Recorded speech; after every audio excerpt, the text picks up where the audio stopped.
Good morning, Legion. Happy Friday. J1 kicks off today with over 70 teams ready to race. As a reminder, this is only the beginning of championship season, so there will be many more races to come. Our first story today should be obvious. GPT 5.2 is rolled out, with OpenAI dropping the latest evals. And looking at this graphic, GPT 5.2 is state-of-the-art. All around very powerful, outperforming both Anthropic and Google in most major categories.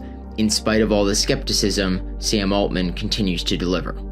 Our second story is actually a very nice, albeit technical, macro commentary on what is actually changing in the Western AI race.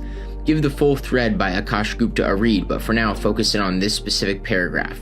If you're building products in 2025 and assuming AI reasoning is expensive, you're building for a world that no longer exists. The benchmark that was supposed to prove AI couldn't generalize just became another line item on a pricing page. 390 times efficiency improvement in 1 year.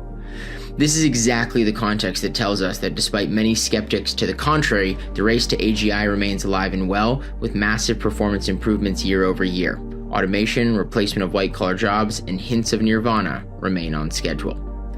Our last story today has to do with a paper published by a group of Stanford researchers who compared head-to-head security professionals and AI agents in a real-world scenario.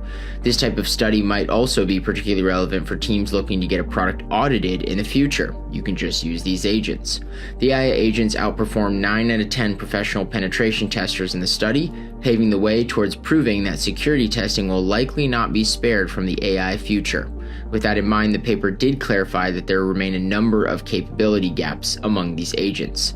The agents exhibit higher false positive rates and struggle with GUI-based tasks. At least there's still some time before even these get fixed. We hope you have a wonderful weekend. We'll do this all again real soon.